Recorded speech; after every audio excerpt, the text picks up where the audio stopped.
Hello दोस्तों, आप सभी का यूसेल के इस ऑफिशियल यूट्यूब चैनल पर मैं विजय टाग आप स्वागत करता हूं। आज का जो टॉपिक है वो मैं क्वेश्चन सीरीज लेके आया हूँ। लास्ट ईयर जितने भी क्वेश्चंस आए गए हैं पॉलिटी से, जो अच्छे अच्छे क्वेश्चन बन रहे हैं, तो आज के बाद हमने एक नया सिस्टम स्टार्ट किया है। मुझे ये कि आप सभी के लिए एनी टाइम क्वेश्चन सीरीज जो है वो चलाएंगे।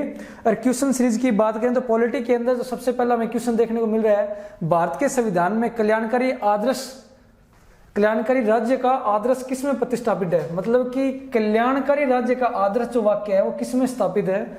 अगर हम बात करें भारतीय संविधान की, तो भारतीय संविधान में जब जब कल्याणकारी की बात आई है तो कल्याणकारी के अंदर सबसे बड़ा मुद्दा उठा है, तो इसमें डीपीएसपी को जो है वो काउंट किया जाता है। डीपीएसपी को कल्याणकारी मामलों का लिए काउंट किया जाता है। कल्याणकारी का मतलब ये होता है कि लोक कल्याण की व्यवस्था को ध्यान में रखते हुए कानून बनाना।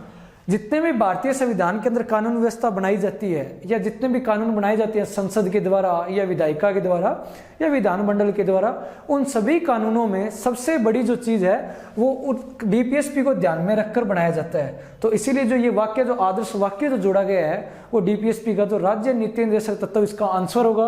तो इसका आंसर होगा बी नंबर ऑप्शन। अब डीपीएसपी के अंदर राज्य नीति निर्देशक तत्व जो किस भाग में आते हैं, संविधान के भाग 4 के अंदर इनका वर्णन किया गया है। तो आपसे क्वेश्चन ये पूछा जाता है कि डीपीएसपी का संविधान के अंदर किस भाग में वर्णन किया गया है, तो भाग 4 के अंदर संविधान के अंदर इसका वर्णन किया गया है। अगर हम बात करें मूल अधिकारों की, तो मूल अधिकारों की बात करें ये भाग 3 के अंदर इसका प्रोविजन दिया गया है भारतीय संविधान में। जब हम बात करते हैं उद्देशिका की, तो उद्देशिका की आप सभी जानते हो कि 13 दिसंबर 1946 को पंडित जवाहरलाल नेहरू द्वारा इसे रखा गया था। उद्देशिका वह है जो से भारतीय संविधान का एक समग्र वर्णन जिसको बोल सकते हो आप, ये चीज जोड़ी गई थी। उद्देशिका सबसे बड़ा ये है कि प्रस्तावना जिसे कहते हैं वही उद्देशिका कहलाती है। उद्देशिका को यूएसए के अंदर सबसे पहले लाया गया था उनके संविधान में, और वहीं से हमारे संविधान में लिया गया है। लेकिन एक चीज इसकी ध्यान रखना कि प्रस्तावना का सबसे बड़ा जो मुद्दा है लैंग्वेज का, तो लैंग्वेज जो है वो ऑस्ट्रेलिया से ली गई है उद्देशिका की। उसके बाद ये मुद्दा आता है कि इसे एक्सेप्ट कब किया गया, तो 1 साल बाद इसे एक्सेप्ट किया गया था। 7वीं अनुसूची आप सभी जानते हैं, भारतीय संविधान में 7वीं अनुसूची के अंदर संघीय, राज्य और आप देखोगे जो कंकरेंट लिस्ट आप बोल सकते हो, राज्य सूची बोल सकते हो और संघ सूची बोल सकते हो। जिनके अंदर संघ सूची उसे कहते हैं जिसमें केंद्र सरकार कानून बनाती है। अगर हम बात करें राज्य सूची की, तो राज्य सूची उसे कहते हैं जिसके अंदर राज्य सरकार कानून बनाती है, और कंकरेंट लिस्ट वो है जिसमें समवर्ती सूची में राज्य और केंद्र दोनों मिलकर कानून बनाते हैं। तो भारतीय संविधान में जो कंकरेंट लिस्ट है जिसको हम बोल सकते हैं समवर्ती सूची जो ली गई है, समवर्ती सूची जो ली गई है वो ऑस्ट्रेलिया से ली गई है। तो ये बात ध्यान में रखना, क्योंकि ये स्रोत जो है इंडियन कॉन्स्टिट्यूशन आप सभी जानते हैं 60 देशों का संविधान का अवलोकन कर फिर बनाया गया है। और ये बात आप सभी जानते हो, समवर्ती सूची के जो विषय लिए गए या समवर्ती सूची का जो प्रोविजन दिए गए इंडियन कॉन्स्टिट्यूशन में वो ऑस्ट्रेलिया के संविधान से लिया गया। आगे हम बात करते हैं इस क्वेश्चन के बाद, इसका आंसर हो गया बी। इसके बाद हम आंसर करते हैं अगले क्वेश्चन पर बात करते हैं। तो जब भी हम अगले क्वेश्चन पर बात, अगला क्वेश्चन क्या बोलता है कि भारत के संविधान में कौन सा अनुच्छेद अपनी पसंद के व्यक्ति से विभाग के किसी भी व्यक्ति के अधिकार को सक्षम देता है। यह क्वेश्चन 2019 में यूपीएससी में पूछा गया था। 2019 में यूपीएससी के द्वारा यह पूछा गया था और इस क्वेश्चन पर अच्छी खासी डिबेट हुई। और ये चीजें जानने के लिए कि विभाग का जो अधिकार है क्या स्वतंत्रता के अधिकार में है, तो ये बात जानने के बाद जब हमें ये पता चलता है कि आर्टिकल जो 21 है वह हमें गरिमापूर्ण जीवन जीने का अधिकार बोलता है। गरिमापूर्ण जीवन जीने का अधिकार, आर्टिकल 21 जब हमें ये बोलता है गरिमापूर्ण जीवन जीने का अधिकार, तो सारे के सारे संवैधानिक के अंदर आर्टिकल्स हम देखें मूल अधिकारों में, तो सबसे जो विवाद योग्य आज तक जो आर्टिकल्स रहा है जिसमें जितनी भी स्वतंत्रताएं जिसमें वर्णन नहीं किया गया और जिसके बाद चीजें जोड़ी गई है फंडामेंटल राइट्स के अंदर, वो सारी सारी आर्टिकल 21 में जोड़ी गई है। आपने देखा होगा कि 86वां अमेंडमेंट के द्वारा मूल संविधान के अंदर तो ये चीज नहीं थी कि शिक्षा का जो अधिकार है, शिक्षा का अधिकार ये मूल संविधान में नहीं था। ये भी 86वां अमेंडमेंट कर आर्टिकल 21A के अंदर जोड़ा गया। तो उसी प्रकार उस विवाह करने का जब अधिकार है, जो गरिमापूर्ण जीवन जीने का अधिकार है, उसी के अंदर इसको इंक्लूड किया गया और इसका आंसर होगा सी, आर्टिकल 21 ही हमारा क्या विवाह करने का अधिकार होगा। तो ये ऐसे जो कॉन्ट्राडिक्शन वाले क्वेश्चन है ये कई बार पूछ लिए जाते हैं। जब भी आपको स्वतंत्रता के अलावा जब भी ऐसा लगे कि गरिमापूर्ण या अपने स्वतंत्रता के रूप में कार्य करने का जब मौका मिलता है तो वो सारा का सारा आर्टिकल 21 के तहत मिलता है। तो भारतीय संविधान में आर्टिकल 21 के तहत इसका में प्रोविजन दिया गया है। तो आर्टिकल 21 इसका क्या होगा, आंसर होगा। नेक्स्ट क्वेश्चन पर जब हम बात करते हैं तो नेक्स्ट क्वेश्चन ये है कि सही मिलान करना है। तो इसमें बोला गया सबसे नंबर ए में बोला गया सर्वोच्च न्यायालय का रिट का अधिकार क्षेत्र। जब हम बात करते हैं सर्वोच्च न्यायालय के रिट के अधिकार क्षेत्र की, आप सभी जानते हैं रिट का जब भी प्रोविजन आता है, जो रिट जारी की जाती है फंडामेंटल राइट के अंदर, जब भी रिट की बात आती है तो आर्टिकल 32 जो है संवैधानिक स्रोत के रूप में या संविधान के आत्मा कहलाता है। संविधान की जो आत्मा बोली गई है वो आर्टिकल 32 को बोली गई है बी आर अम्बेडकर के द्वारा, और इसे ही बोला गया है उपचार का अधिकार या फिर संवैधानिक जो अधिकार है उनके उपचारों का अधिकार बोला गया है। जब जब हमारे मूल अधिकारों का उल्लंघन होता है तो हम आर्टिकल 32 का यूज कर सुप्रीम कोर्ट से इन्हें वापस लागू करवाए जा सकते हैं। उसी प्रकार रिट जो जारी करने का क्षेत्राधिकार है, जब हम इसकी बात करते हैं तो आर्टिकल 32 इसका क्या होगा, सही आंसर होगा 1 नंबर स्टेटमेंट का। तो ए का 4 नंबर ऑप्शन होगा। उसके बाद हम देखते हैं कि ए का 4 नंबर जब देखते हैं तो इसके अंदर बी स्टेटमेंट यहाँ पर गलत होती है। उसके बाद और एलिमिनेट करने की कोशिश करते हैं तो डी जो है वो भी एलिमिनेट हो जाता है। अब ऑप्शन बचते हैं हमारे पास 2। जब भी हम 2 ऑप्शन की बात करते हैं तो उसके बाद हमारे पास आता है उच्च न्यायालय के रिट क्षेत्राधिकार। देखो जब आर्टिकल 32 जो हमें सुप्रीम कोर्ट के लिए रिट न्यायालय रिट क्षेत्राधिकार का प्रोविजन देता है तो उसी प्रकार हाईकोर्ट भी जो हमें रिट अधिकार क्षेत्र होता है। तो आर्टिकल जो 266 जो है 226 जो है संविधान के अंदर उच्च न्यायालय के लिए रिट क्षेत्राधिकार का प्रोविजन देता है। तो 226 जो हमें सी का ऑप्शन होगा 2। तो उसमें देखते हैं सी का ऑप्शन 2 किस में है। तो सी नंबर ऑप्शन में हमें क्या मिलता है, सी का ऑप्शन 2 मिलता है। आपने देखा ए का 4 और सी का 2 और किसी में नहीं है, तो इसका आंसर ये होगा। लेकिन आगे भी देख लेते हैं, सरकार के विरुद्ध दावा करने का अधिकार जो है और उसके बाद न्यायिक समीक्षा का स्रोत। देखो इस आर्टिकल में 300 जो बोला गया है और 300 ए में आप सभी जानते हैं कि एक फंडामेंटल राइट से हटकर संपत्ति का जो अधिकार जोड़ा गया। संपत्ति का जो अधिकार मूल अधिकार था इसे कानूनी अधिकार बनाया गया। जो हमें प्रॉपर्टी का जो राइट्स था आर्टिकल 19 के तहत, आर्टिकल 19 1.1 एंड 6 जो पार्ट है उसका, उसके अंदर फंडामेंटल राइट था हमारा संपत्ति का अधिकार। लेकिन ये जो अधिकार था हमारा 44वां संविधान संशोधन द्वारा, 44वां संविधान संशोधन द्वारा इसे मोरारजी देसाई की सरकार के द्वारा, मोरारजी देसाई जो उस टाइम ये पीएम थे, ये 1977 के टाइम की बात है जब एकमात्र ऐसी सरकार बनी जो बिना कांग्रेस की सरकार थी और जनता दल की सरकार थी। पूरे देश के अंदर सारी की सारी राजनीतिक पार्टियों का एक गठबंधन हुआ और उसी गठबंधन के तौर पर जो एकमात्र जो पीएम चुने गए थे वो मोरारजी देसाई को चुना गया। और उनका एक ही मकसद था, जितने भी कॉन्ट्राडिक्शन वाले मुद्दे थे उन्होंने सभी में संवैधानिक संशोधन किया। और 44वां संविधान संशोधन जो अपने आप में 42वां संविधान संशोधन का ही दूसरा रूप कहलाता है, क्योंकि उसने जितने भी 42वां संविधान संशोधन के अंदर प्रोविजन थे उनको पलटने की कोशिश की। तो 301 के तहत संपत्ति का जो अधिकार था, आर्टिकल 19 के तहत संपत्ति का अधिकार था, वो 301 के तहत क्या कर दिया गया, कानूनी अधिकार बना दिया गया। और किस संविधान संशोधन द्वारा, 44वां संविधान संशोधन मोरारजी देसाई के द्वारा। तो इसका आंसर सी होगा। जब भी हम न्यायिक समीक्षा की बात करते हैं तो न्यायिक समीक्षा के अंदर जब भी आता है तो जुडिशियल रिव्यू जो किया जाता है वो आर्टिकल 13।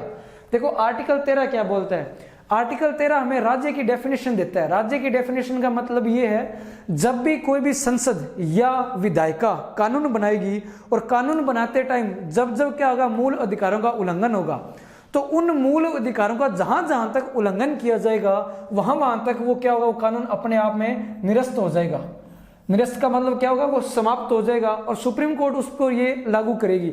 अगर मान के चलो किसी कानून बनाया गया है और ये कानून के अंदर फंडामेंटल राइट का उल्लंघन हो रहा है और उस फंडामेंटल राइट का जब भी उल्लंघन हो तो उस कानून को वहां तक खारिज कर दिया जाएगा जहां तक वो क्या कर रहा है, फंडामेंटल राइट कर रहा है। तो यही न्यायिक समीक्षा है, जुडिशियल रिव्यू है। और ये जुडिशियल रिव्यू जो लिया गया है वो यूएसए से लिया गया है, यूएसए के संविधान से लिया गया है। तो इसका आंसर होगा सी। अगली स्लाइड पर देखते हैं इसके क्वेश्चन। 4 नंबर क्वेश्चन की जब भी हम बात करते हैं तो बात देखते हैं, संविधान में निम्न में से किस संशोधन द्वारा राष्ट्रपति के लिए पहली बार यह अनिवार्य बनाया गया कि वह मंत्रिपरिषद की सलाह पर काम करेगा। बात पर गौर करना कि मंत्रिपरिषद की सलाह पर काम करेगा और वर्ड ये जोड़ा गया था अनिवार्य। सारा का सारा क्वेश्चन इसी वर्ड पर है, अनिवार्य शब्द। क्योंकि भारत के संविधान में आप देखेंगे कि 74वां जो आर्टिकल है, 74 आर्टिकल ये बोलता है कि राष्ट्रपति को सलाह देने के लिए एक क्या होगी, मंत्रिपरिषद होगी। मंत्रिपरिषद सलाह देने के लिए मंत्रिपरिषद होगी। ये 74 में प्रोविजन दिया गया है। सलाह, जब भी राष्ट्रपति कोई भी काम करेगा तो मंत्रिपरिषद की सलाह पर करेगा। लेकिन मुद्दा ये उठता है कि 74 के अंदर ये बोला गया कि अनिवार्य रूप से कब बनाया गया। सलाह तो मूल संविधान में भी था, लेकिन मंत्रिपरिषद के लिए अनिवार्य मुद्दा जो बनाया गया था वो 42वां संविधान संशोधन द्वारा बनाया गया था। लेकिन जब हम बात करते हैं 44वें की, तो 44वां संविधान संशोधन में भी ये अनिवार्य बनाया गया। लेकिन इसमें एक प्रोविजन और जोड़ दिया गया कि पुनर्विचार का मतलब ये होता है, अगर राष्ट्रपति को ये लगता है कि इसके अंदर द्वारा उसको देखना चाहिए संसद को, तो इस बात पर ये उस बिल को वापस लौटा सकता है पार्लियामेंट को। और पार्लियामेंट को जैसे ये बिल वापस लौटाएगा, अगर पार्लियामेंट ने उस पर विचार किया या संशोधन किया, या बिना संशोधन वापस इसे पारित करके राष्ट्रपति को अनुमति के लिए भेज दिया गया, तो क्या उसे पारित करना होगा। यहां पर क्या होगा, ये बाध्यता होगी इसके लिए। जब भी इसे पुनर्विचार के बाद वापस लौटाया जाता है राष्ट्रपति के पास, तो राष्ट्रपति इसी पर क्या करना होगा, इसको बाध्य होगा किसके लिए, अनुमति देना। क्योंकि आप सभी जानते हैं कानून तभी बनता है जब राष्ट्रपति इसे अनुमति देता है, क्योंकि उससे पहले वो क्या होता है, बिल ही होता है। और बिल जो है, अधिनियम कब बनता है, जब राष्ट्रपति इस पर अनुमति दे देता है। तो जब भी अनिवार्य की बात आती है तो 42वां संविधान संशोधन, और जब इसमें पुनर्विचार के अंदर बाध्यता की बात आती है तो 44वां संविधान संशोधन इसका क्या होगा, आंसर होगा। नेक्स्ट स्लाइड पर चलते हैं कि अगला क्वेश्चन क्या बोलता है।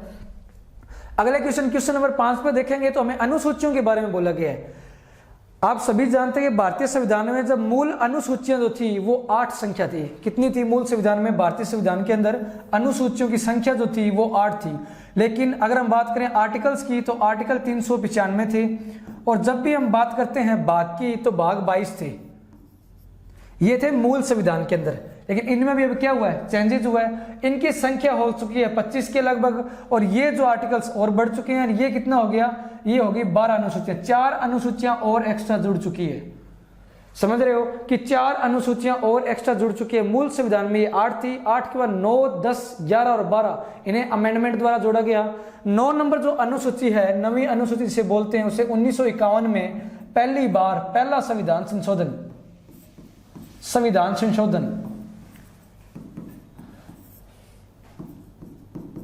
पहला संविधान संशोधन के द्वारा 1951 में पंडित जवाहरलाल नेहरू ने इस अनुसूची को जोड़ा था। तो आपसे ये क्वेश्चन पूछा जाता है, 2018 के अंदर यूपीएससी ने भी ऐसा क्वेश्चन पूछा था कि पहली बार नवी अनुसूची को कब जोड़ा गया, तो 1951 में पंडित जवाहरलाल नेहरू द्वारा जोड़ा गया था। और उसके बाद जब बात करते हैं 10वीं अनुसूची की, तो 10वीं अनुसूची अपने आप में दल बदल कानून, 10वीं अनुसूची दल बदल कानून की बात करती है। और जब हम बात करते हैं 11वीं अनुसूची की और 12वीं की, तो 11वीं अनुसूची की जब भी बात की जाती है तो 73वां संविधान संशोधन द्वारा 73वां संविधान संशोधन कर पंचायत का जो प्रोविजन जोड़ा गया भारतीय संविधान में, वो 73वीं अनुसूची के द्वारा जोड़ा गया। और जब हम बात करते हैं नगर पालिका की, तो नगर पालिका को संवैधानिक जो प्रावधान किया गया वो 74वां संविधान संशोधन, ये अनुसूची 12 के अंदर प्रोविजन किया गया था। तो आप सभी देखोगे 4 अनुसूची एक्स्ट्रा जुड़ी है, 10, 9, 11 और 12। जब बात करते हैं 9वीं की, तो पहला संविधान संशोधन 1951 में पंडित जवाहरलाल नेहरू द्वारा। लेकिन जब हम बात करते हैं 10वीं अनुसूची की, तो 10वीं अनुसूची तो दल बदल कानून के द्वारा। और जब हम बात करते हैं 11वीं अनुसूची की, जिसमें पंचायतों का प्रोविजन है, पंचायतों का जो प्रोविजन किया गया है वो अनुसूची 11 के अंदर है। जब हम बात करते हैं अनुसूची 12 की, तो 12 के अंदर नगर पालिका या नगर परिषद, नगर पालिका, तो नगर पालिका जो प्रोविजन दिया गया वो अनुसूची 12 के अंदर दिया गया है। अब हम बात करते हैं इसके अंदर, तो क्वेश्चनों पर, तो इसमें अनुसूची बोला गया नवीं अनुसूची किससे संबंधित है। तो नवीं अनुसूची अगर देखें या फिर उससे पहले तीसरी अनुसूची देखें, तो तीसरी अनुसूची की जब भी बात आती है तो तीसरी अनुसूची के अंदर शपथ का प्रारूप है। मतलब जब भी जितने भी अनुसूची 2 के अंदर संवैधानिक पद दिए गए हैं, महान्यायवादी, राष्ट्रपति, प्रधानमंत्री, मंत्रिपरिषद, केग, जितने भी संवैधानिक पद है, और इनका जो शपथ का जो प्रोविजन दिया गया है अनुसूची 3 के अंदर दिया गया है। तो अनुसूची 3 जो है इनके शपथ का प्रोविजन का करता है। अगर हम बात करें चौथी अनुसूची की, तो चौथी अनुसूची हमें राज्यसभा की सीटों की बात करता है। राज्यसभा की जो सीटें डिवाइड की गई है उनका प्रोविजन हमें चौथी अनुसूची में मिलता है। ये बोला गया उच्च सदन, आप सभी जानते हैं उच्च सदन हमेशा किसको बोला जाता है, राज्यसभा को जो है उच्च सदन बोला जाता है।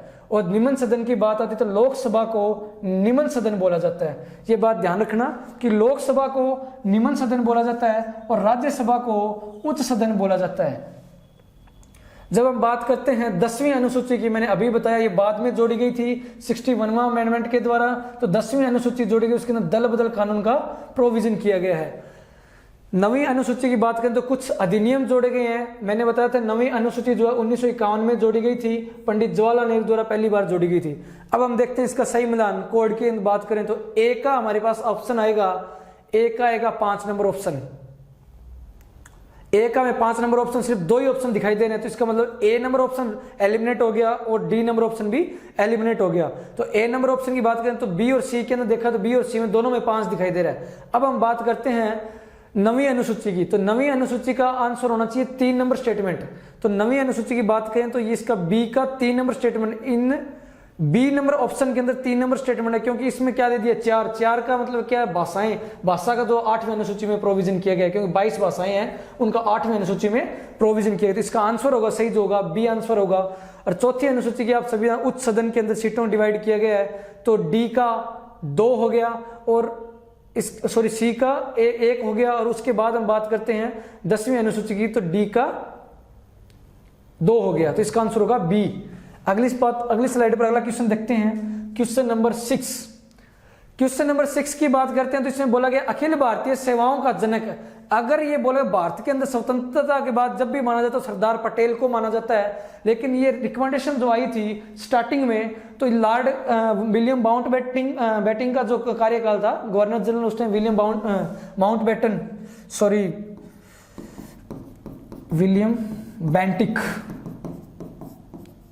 विलियम बेंटिक के काल में सबसे पहले मुद्दा उठा था अखिल भारतीय सेवाओं को, जिसे आप आईसीएस के रूप में जानते थे, इंडियन सिविल सर्विसेज की।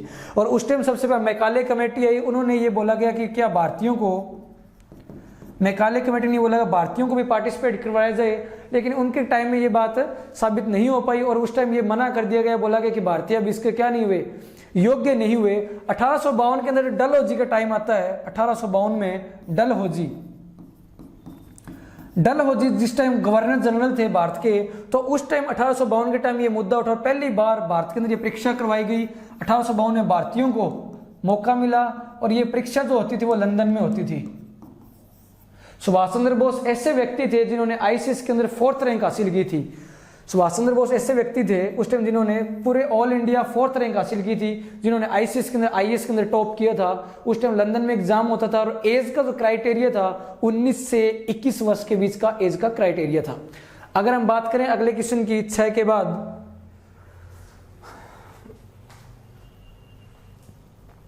6 के बाद 7 क्वेश्चन की बात करें, किसी राज्य में अंदर राष्ट्रपति शासन निम्नलिखित में से किन प्रावधानों के अनुसार लगाया जा सकता है। क्वेश्चन बहुत अच्छा है क्योंकि राष्ट्रपति शासन की बात आती है। राष्ट्रपति शासन की जब बात आती है तो हम सभी पढ़ते हैं कि आर्टिकल 356 जो वो संवैधानिक आपात के रूप में जाना जाता है। संवैधानिक आपात का मतलब यही होता है कि कोई भी राज्य संविधान के अनुसार काम करना बंद कर दे और संवैधानिक आपात कहलाता है। आर्टिकल 356 जो ये प्रोविजन करता है, जब भी कोई भी राज्य संविधान का उल्लंघन करे या संविधान के दिशा निर्देशानुसार कार्य ना करे तो उस कंडीशन में भारत में क्या लगाया जाएगा, राष्ट्रपति शासन लगाया जाएगा। और राष्ट्रपति शासन की जब भी बात है तो आर्टिकल 356 के तहत राष्ट्रपति शासन लागू किया जाता है, लेकिन भारतीय संविधान में ये प्रोविजन है सिर्फ राष्ट्रपति शासन का। ये शब्द जोड़ा गया राष्ट्रपति शासन, यहाँ पर संवैधानिक आपात या इसे कुछ लोग राज्य आपात के रूप में जानते हैं, राज्य आपात। ये दोनों प्रोविजन जो है संविधान के अंदर उल्लेख नहीं है, यहाँ सिर्फ इतना उल्लेख है कि 356 के तहत राष्ट्रपति शासन लगाया जाएगा और राष्ट्रपति के अधीन ही क्या किया जाएगा, कानून बनाए जाएंगे। तो पहली कंडीशन तो इसमें ये आ गई 356, इसका ऑप्शन नंबर ए होगा। अगर हम बात करें दूसरा किसके आधार पर, तो ऑप्शन जो होगा 365 ये प्रोविजन करता है कोई भी राज्य अगर राष्ट्रपति के आदेश, कोई भी राज्य क्या संविधान का उल्लंघन करता है किसी भी कंडीशन में या संविधान में दिए हुए प्रोविजनों के आधार पर कोई भी कानून नहीं बनाता, तो उस कंडीशन में आर्टिकल 365 का उल्लंघन हो रहा है। और उसी कंडीशन में आर्टिकल 355 भी एक जुड़ता है। 355 ये बोलता है कि राज्यपाल राष्ट्रपति को राज्यपाल राष्ट्रपति को अनुशंसा दे सकता है कि क्या हो रहा है, संविधान का उल्लंघन हो रहा है और राष्ट्रपति शासन की आवश्यकता है। तो इस मुद्दे पर जब भी बात करते हैं तो आर्टिकल 365 होगा, तो ए नंबर ऑप्शन और 4 ये 2 सही होंगे। अगर हम बात करें 360 की तो ये आप सभी जानते हैं, इसमें बोला गया विथ आपात। और हम बात करें 352 तो इसे बोलते हैं नेशनल इमरजेंसी, राष्ट्रीय आपात। राष्ट्रीय आपात की आप सभी जानते हैं कि नेशनल इमरजेंसी की जब बात होती है 3 ही कारणों से लगाया जा सकता है: बाह्य आक्रमण, सशस्त्र विद्रोह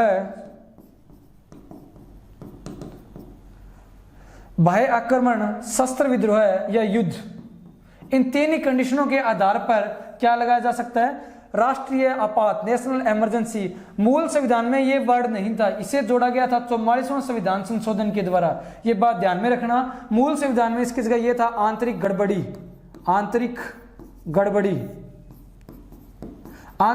के आधार पर। और यही सबसे ज्यादा विवादित मुद्दा रहा 1975 का, जो आपात लगा था वो आंतरिक गड़बड़ के आधार पर इंदिरा गांधी ने लगाया था, और यही सबसे बड़ा विवादित मुद्दा था। और सुप्रीम कोर्ट के अंदर सबसे ज्यादा विवाद जो हुआ था वो इसी वर्ड पर हुआ था। आंतरिक गड़बड़ी का कोई डेफिनेशन नहीं थी और इसी आधार पर उन्होंने आपातकाल लगाया और इसमें बहुत सारे चेंजेस किए गए। वो 44वां संविधान संशोधन द्वारा चेंजेस किए गए।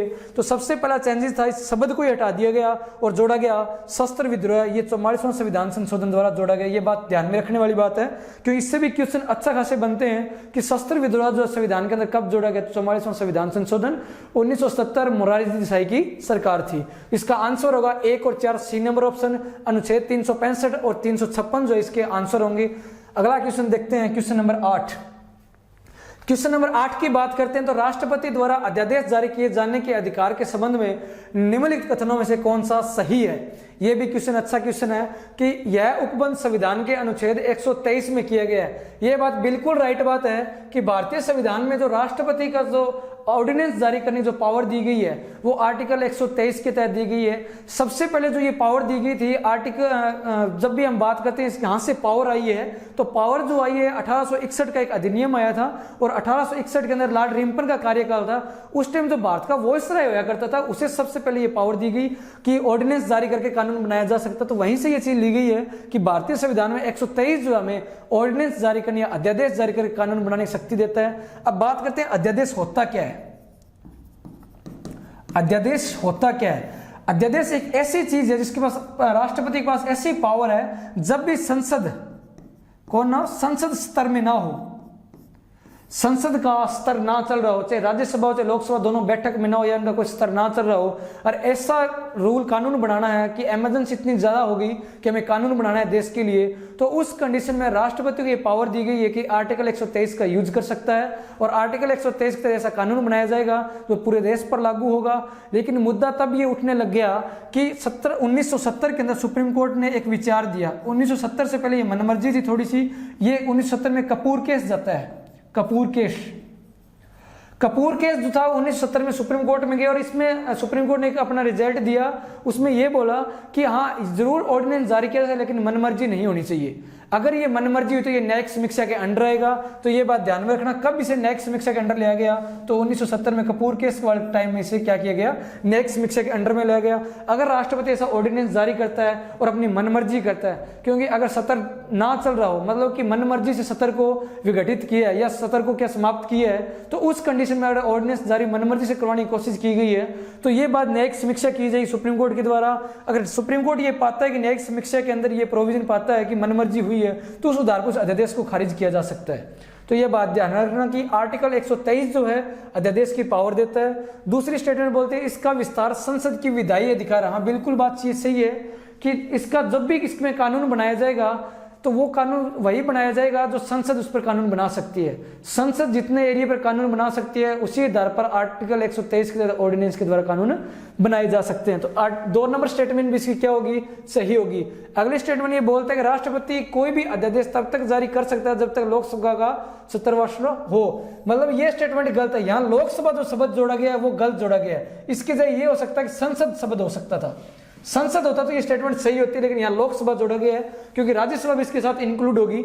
अगली स्टेटमेंट ये बोलते हैं राष्ट्रपति विवेकाधीन शक्ति है, ये बिल्कुल स्टेटमेंट गलत है। राष्ट्रपति कोई भी विवेकाधीन शक्ति नहीं, विवेकाधीन शक्ति वो होती है जिसमें राष्ट्रपति अपनी मर्जी से काम करे, लेकिन यहाँ पर कोई ऐसी विवेकाधीन शक्ति नहीं है, क्योंकि जब सत्र में नहीं होगा तभी ये जारी किया जाएगा, वरना इसे जारी नहीं किया जा सकता क्योंकि न्यायिक समीक्षा के अंडर कार्य करता है। तो इसका मतलब दो स्टेटमेंट गलत होगी, 3 नंबर और 4 नंबर। तो 4 नंबर से यहाँ इसको खारिज कर सकते हैं, ये भी खारिज हो सकता है। अब बात आती है कि 3 नंबर भी इसमें खारिज होगा, 3 नंबर स्टेटमेंट से यहाँ क्या होगा, ये खारिज होगा। ऑप्शन बचता है सी नंबर, तो इसका आंसर होगा 1 और 2, ये सी नंबर ऑप्शन होगा। ये भी यूपीएससी के द्वारा क्वेश्चन पूछा गया था। अगर हम बात करते हैं क्वेश्चन नंबर 9 नंबर क्वेश्चन में यह बोला गया है कि मूल अधिकारों पर राष्ट्रीय आपात के प्रभाव के संदर्भ में निम्नलिखित कथनों पर विचार कीजिए। तो मूल अधिकार पर राष्ट्रीय आपात के प्रभाव की जब भी बात आती है नेशनल इमरजेंसी की, तो किन किन पर प्रभाव पड़ता है मूल अधिकार। मूल अधिकारों की जब भी बात आती है नेशनल इमरजेंसी में, तो आर्टिकल 359 और 358 दो आर्टिकल हमेशा याद रखना कि आर्टिकल 359 और 358 के अंदर मूल अधिकारों पर प्रभाव पड़ेगा। जब भी मूल अधिकारों पर प्रभाव की बात आती है नेशनल इमरजेंसी की, तो आर्टिकल 19 जो है अपने आप में आर्टिकल 352 के एक्टिव होते ही ये निलंबित हो जाता है। निलंबन का मतलब ये काम करना बंद कर देता है, और इसका मतलब ये किसके तहत निलंबित होता है, आर्टिकल 358 के तहत। भारतीय संविधान में आर्टिकल 358 में ये प्रोविजन दिया गया है, अगर आर्टिकल जब भी 352 लागू होगा तो आर्टिकल 19 अपने आप में निलंबित हो जाएगा। आपकी स्वतंत्रताओं के अधिकार जो है वो निलंबित हो जाएंगे, कोई भी वाद योग्य नहीं है, कहीं से भी इन्हें लागू नहीं करवाया जा सकता। आप सुप्रीम कोर्ट और हाई कोर्ट दोनों जो है नहीं जा सकते, क्योंकि आर्टिकल 32 और 226 जो है आपको सुप्रीम कोर्ट और हाई कोर्ट जाने का प्रोविजन देता है जब भी आपके मूल अधिकारों का उल्लंघन हो। तो ये जो प्रोविजन दिया गया है आर्टिकल 358 के तहत क्या होगा, आर्टिकल 19 आपका निलंबित हो जाएगा, आपको लागू नहीं होगा। दूसरा 359 जो है ये बोलता है कि राष्ट्रपति को जिन जिन आर्टिकल्स में या जिन जिन अधिकारों का निलंबित करने का प्रोविजन है या जिन जिन अधिकारों की जरूरत है निलंबित करने की, उन अधिकारों को निलंबित कर सकता है, वह अपनी एक ऐसी घोषणा से निलंबित कर सकता है। तो ये बात आर्टिकल 359 के तहत प्रोविजन है कि राष्ट्रपति जिन जिन मूल अधिकारों का निलंबन करना चाहता है उनको आर्टिकल 359 के तहत क्या करेगा, घोषणा करेगा, और उसके आधार पर उन्हें समाप्त कर सकता है, निलंबित कर सकता है। तो इसका आंसर देखते हैं हम, जब राष्ट्रीय आपात की घोषणा हो जाती तो अनुच्छेद स्वतः ही निलंबित हो जाता। बिल्कुल स्टेटमेंट सही है, क्योंकि मैंने बताया है जैसे आर्टिकल 352 एक्टिव होगा तो इसके साथ साथ एक्टिव कौन सा होगा, 358 होगा, और 358 में ये प्रोविजन दिया गया है कि 19 अपने आप में क्या हो जाएगा, निलंबित हो जाएगा। तो आंसर इसका 1 नंबर ये स्टेटमेंट भी क्या होगी, सही होगी। नंबर 2 पर काम करते हैं कि राष्ट्रीय आपातकाल के दौरान किसी भी मूल अधिकारों के परिवर्तन को निलंबित करने वाले राष्ट्रपति के आदेश को संसद के अनुमोदन की आवश्यकता होती है। उपयुक्त कथनों में से कौन सा सही है। बात इस पर करते हैं कि राष्ट्रीय आपात के दौरान किसी भी मूल अधिकार के परिवर्तन को निलंबित करने वाले राष्ट्रपति के आदेश को संसद की अनुमति की आवश्यकता होती है। बिल्कुल स्टेटमेंट गलत है, क्योंकि संसद की अनुमति की आवश्यकता नहीं होती, क्योंकि अपने आप में एक्टिव हो जाता है। इसका आंसर होगा 1 नंबर आंसर होगा। 2 नंबर स्टेटमेंट अपने आप में गलत है, इसका केवल एक आंसर ही इसका सही होगा। तो अगले स्टेटमेंट पर हम बात करते हैं क्वेश्चन नंबर 10। क्वेश्चन नंबर 10 की बात करते हैं तो क्वेश्चन नंबर 10 ये बोलता है निम्नलिखित में से कौन संविधान सभा की प्रारूप समिति के सदस्य नहीं थे, ड्राफ्ट कमेटी के सदस्य नहीं थे। जब भी बात आती है ड्राफ्ट कमेटी के सदस्य तो BR अम्बेडकर थे, अल्लादी कृष्ण स्वामी अय्यर थे, उसका KM मुंशी थे। अल्लादी कृष्ण स्वामी अय्यर किसी की डेथ के बाद ये क्या था, इनका स्थान लिया था, तो ये तीनों थे। लेकिन बात करते हैं BN राव संविधान सभा के सलाहकार थे, संविधान सभा के सलाहकार। तो क्वेश्चन ये पूछा जाता है कि संविधान सभा के सलाहकार कौन थे, तो BN राव साहब थे, संविधान सभा के सलाहकार थे। अगर आपसे ये पूछे कि पहली बार संविधान सभा की मांग किसने की थी, तो MN रॉय ने। इन दोनों नामों में कंफ्यूजन नहीं होनी चाहिए। MN रॉय ने सबसे पहले 1934 के अंदर संविधान सभा की मांग की थी। उसके बाद आता है 1938 में कांग्रेस ने संविधान सभा की मांग की थी। अगर आपसे क्वेश्चन पूछे संविधान सभा के सलाहकार कौन थे, तो BN राव। तो इसका आंसर होगा कौन सा सदस्य नहीं है, तो इसका आंसर होगा BN राव इसके सदस्य नहीं। तो आंसर नंबर ए इसका क्या होगा, सही उत्तर होगा। जब हम बात करते हैं क्वेश्चन नंबर 11 की, तो 11 में यह बोला गया 86वें संविधान संशोधन अधिनियम 2002 के द्वारा भारतीय संविधान में निम्नलिखित भागों में से किस और किन में अनुच्छेदों के अंतर स्थापित किया गया है। क्वेश्चन ये भी अच्छा है। जब भी हम बात करते हैं 86वें संविधान संशोधन की, तो मैंने बताया था आपको कि मूल संविधान में शिक्षा का जो अधिकार था, शिक्षा का अधिकार शिक्षा का अधिकार मूल संविधान में कभी प्रोविजन नहीं दिया गया था इंडिविजुअली, लेकिन ये जो प्रोविजन दिया गया था ये 1980 के अंदर, ये सबसे 1989 के अंदर सबसे बड़ा मुद्दा आ रहा था कर्नाटक का। कर्नाटक सरकार ने 1989 में एक कानून बनाया और उस कानून में यह प्रोविजन दिया गया था कि अपने स्टेट के लिए उन्होंने अलग अलग फीस निर्धारित की थी। और मोहिनी जैन नाम की एक लड़की थी उत्तर प्रदेश की, मोहिनी जैन नाम की एक लड़की थी जिसका ये सबसे बड़ा जो केस था विवादित रहा था शिक्षा के अधिकार को लेकर। मोहिनी जैन का ये रिकमेंडेशन थी कि हमें शिक्षा का जो अधिकार है, क्या हमें गरिमापूर्ण जीवन जीने अधिकार के अंदर शिक्षा का अधिकार इंक्लूड नहीं है। तो ये केस 1992 में सुप्रीम कोर्ट में जाता है मोहिनी जैन का, क्योंकि मोहिनी जैन मेडिकल कॉलेज की मेडिकल स्टूडेंट थी और उन्हें कर्नाटक के अंदर मेडिकल कॉलेज में एडमिशन लेना था। तो कर्नाटक सरकार का डोनेशन का प्रोविजन था, 4 लाख डोनेशन चाहिए था और 60,000 रुपए उनकी फीस थी आउटर के लिए। लेकिन अपने स्टेट के लिए उन्होंने 25,000 रुपए फीस कर रखी थी और गवर्नमेंट सीट के लिए उन्होंने 2,000 रुपए फीस कर रखी थी। ये उन्होंने फीस निर्धारित कर रखी थी, ये आउटर के लिए थी। तो मोहिनी जैन आउटर स्टेट से थे और इसी मुद्दे को लेकर विवाद सामने आया। विवाद जब ये सामने आया तो मोहिनी जैन ने 1992 में सुप्रीम कोर्ट में गई और सुप्रीम कोर्ट ने यह बोला गया कि क्या हमें शिक्षा का अधिकार जो गरिमापूर्ण जीवन जीने के अधिकार में इंक्लूड नहीं होता। तो सुप्रीम कोर्ट भी एक अच्छा इंसान है, क्योंकि ये भी अपने आप में एक बीच का रास्ता निकालता है। जब भी हम बीच के रास्ते की बात आती है तो सुप्रीम कोर्ट फंस गया अपने आप में, क्योंकि कर्नाटक सरकार सुप्रीम कोर्ट ने ये बोल दिया कि मोहिनी जैन की बात सही है, शिक्षा का भी एक है जो शिक्षा जरूरी है किसके लिए, गरिमापूर्ण जीवन जीने के अधिकार के लिए। शिक्षा जरूर है सर उठा के जीने के लिए, लेकिन मुद्दा ये उठता है कि अगर शिक्षा का अधिकार सभी को दे दिया गया तो ये कर्नाटक सरकार की रिकमेंडेशन थी, तो कॉलेजेस के खर्चे कैसे चलाए जाएंगे। जब भी कॉलेजेस के खर्चों की बात आती है तो सुप्रीम कोर्ट इस बात में फंस गया और सुप्रीम कोर्ट ने ये बोला, बीच का रास्ता निकाला और बीच का रास्ता ये बोला गया कि फंडामेंटल राइट के अंदर ये बोला कि 6 से 14 वर्ष तक, 6 से 14 वर्ष तक जो प्राथमिक शिक्षा का जो अधिकार है वो गरिमापूर्ण जीवन जीने का अधिकार जो है वो दे दिया गया। इसे 86वां अमेंडमेंट 2002 के द्वारा से पारित कर दिया गया और भारतीय संविधान जैसे ये पारित किया तो ये मूल अधिकारों में, मूल कर्तव्यों में भी और राज्य नीति निर्देशक तत्वों में भी इसमें 45 ये इसका अगर देखें मूल कर्तव्य 51A के अंदर, क्योंकि 11 मूल कर्तव्य उसमें माता पिता की ये ड्यूटी बना दी, माता पिता की 11वीं ड्यूटी ये बना दी कि वो अपने प्राथमिक शिक्षा बच्चों को दिलवाएंगे। तो ये भी शिक्षा का अधिकार इसके अंदर जोड़ा गया था। और जब भी बात करें मूल अधिकारों की तो आर्टिकल 21 जो है ये प्रोविजन करता है 21A कि फंडामेंटल राइट है हमारा गरिमापूर्ण जीवन जीने अधिकार के अंदर शिक्षा का अधिकार 6 से 14 वर्ष तक प्राथमिक शिक्षा का अधिकार जो हमारा एक राइट है, फंडामेंटल राइट है। DPSP के अंदर 45 के अंदर ये जोड़ दिया गया, तो इसका आंसर होगा डी नंबर ऑप्शन। तीनों के अंदर ये 86वां संविधान संशोधन जोड़ा गया था।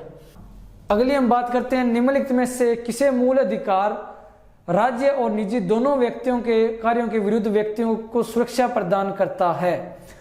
कौन सा मूल अधिकार जो राज्य और निजी दोनों व्यक्तियों के लिए विरुद्ध व्यक्ति, आर्टिकल 17 ये बोलता है अस्पृश्यता का अधिकार, अनटचेबिलिटी का प्रोविजन, इसे गांधी जी का आर्टिकल भी बोलते हैं, गांधीवादी आर्टिकल भी बोलते हैं। अनटचेबिलिटी का प्रोविजन है, अगर ऐसा प्रोविजन ये फंडामेंटल राइट अगर ऐसा नहीं होना चाहिए पब्लिक प्लेस या निजी व्यक्तियों के बीच में। जब हम बात करते हैं 23 और 24 की, तो 23 और 24 के अंदर जब बात आई है तो 24 जो अपने आप में ये भी प्रोविजन करता है, 24 और 23 शोषण के विरुद्ध अधिकारों की बात करते हैं और 23 और 24 शोषण विरुद्ध की जब बात आती है तो किसी भी बाल मजदूरी नहीं करवाई जाएगी या किसी का क्या नहीं किया जाएगा, व्यापार नहीं किया जाएगा। तो ये कंडीशन सभी क्या निजी व्यक्तियों के लिए भी आते हैं और बात करें तो अधिकारी राज्यों के लिए व्यक्तियों के लिए भी आते हैं। तो तीनों आंसर क्या होंगे, इसमें सही हो गया, आंसर नंबर डी इसका ऑप्शन सही होगा। क्वेश्चन 15 की बात करते हैं। 42वां संविधान संशोधन 1976 के द्वारा भारतीय संविधान की प्रस्तावना में निम्नलिखित में से कौन से शब्द अंतः स्थापित किए गए थे। यह बोला गया कि 42वें संविधान संशोधन अधिनियम के द्वारा कौन कौन से शब्द जो भारतीय संविधान में जोड़े गए थे, किसमें, भारतीय संविधान की प्रस्तावना में। पहला क्वेश्चन तो आप लोगों के लिए बनता है कि प्रस्तावना क्या संविधान का भाग है या नहीं है। क्वेश्चन ये बनता है कि संविधान का भाग है या नहीं। तो सबसे पहले ये मुद्दा उठा 1960 के अंदर बेरूबारी का केस गया सुप्रीम कोर्ट के अंदर। बेरूबारी का जब सुप्रीम कोर्ट के अंदर केस गया, ये बांग्लादेश की जगह है जिसे बांग्लादेश को हमने जगह दी थी भारत ने, कि 1960 में केस गया सुप्रीम कोर्ट के अंदर। ये बोला गया कि क्या प्रस्तावना संविधान का भाग है, तो सुप्रीम कोर्ट ने ये बोला प्रस्तावना संविधान का भाग नहीं है। तो इस केस में ये बोला गया प्रस्तावना संविधान का भाग नहीं है। लेकिन यही केस उसके द्वारा 1973 के अंदर केशवानंद भारती केस जाता है, केशवानंद भारती वर्सेस केरला स्टेट। तो जब ये केस गया Kerala state, Keshavananda Bharati versus Kerala state 1973 के अंदर, तो सुप्रीम कोर्ट ने ये प्रोविजन दिया गया कि प्रस्तावना जो है संविधान का भाग है, संविधान का भाग है। तो क्वेश्चन ये पूछा जाता है कि किस केस के अंदर कब संविधान का भाग बोला गया? केशवानंद भारती केस में बोला गया प्रस्तावना संविधान का भाग है, और यही बोला गया कि इसे एलआईसी का फिर एक केस जाता है, उसमें भी सुप्रीम कोर्ट ने यह बोला गया कि संविधान का प्रस्तावना जो भाग है। तो आपसे क्वेश्चन पूछा जाता है किसमें बोला गया? 1973 के अंदर। 1997 के अंदर जब सुप्रीम कोर्ट में तीसरे न्यायाधीशों का केस जाता है, तब भी ये एक बार फिर रिपीट किया गया कि प्रस्तावना संविधान का भाग है। तो आपसे क्वेश्चन पूछा जाएगा पहली बार कब बोला गया? तो 1973 केशवानंद भारती केस में। अगर आपसे पूछा जाए किस केस में ये बोला गया नहीं है, तो बेरवाडी जो मामला था उसके अंदर ये बोला गया संविधान का भाग नहीं है। तो जब अब बात करते हैं कौन से शब्द जोड़े गए, तो शब्दों की जब भी बात आती है समाजवादी वर्ड और पंथ निरपेक्ष की बात आती है, ये दोनों शब्द जोड़े गए थे। अगर हम बात करें एकता और अखंडता की, तो ये भी शब्द अपने आप में से जोड़ा गया था, पंथ निरपेक्ष, समाजवाद और एकता। इन गरिमा जो शब्द है वो नहीं जोड़ा गया, तो 4 नंबर स्टेटमेंट यहाँ गलत होती है, बी नंबर आंसर इसका सही होगा। समाजवाद और पंथ निरपेक्ष की जब भी बात आती है, तो समाजवाद जो है 2 प्रकार के होते हैं, समाजवाद एक साम्यवाद, 2 वर्ड होते हैं। साम्यवाद और समाजवाद में फर्क इतना ही है कि एक में सभी के लिए क्या होगा, निजी लोगों के लिए प्रोविजन होगा, लेकिन निजी लोगों को वही इंक्लूड किया जाएगा इसके अंदर, लेकिन एक में सरकार इस सारे की प्रॉपर्टी क्या करेगी, डिस्ट्रीब्यूट करेगी। ये रशिया से लिया गया समाजवादी वर्ड था। लेकिन अगर हम देखें तो भारतीय संविधान में डीपीएसपी अपने में समाजवादी प्रोविजन करती है, लेकिन ये शब्द जो है इंदिरा गांधी ने 42वां संविधान संशोधन करके शब्द जोड़े गए थे।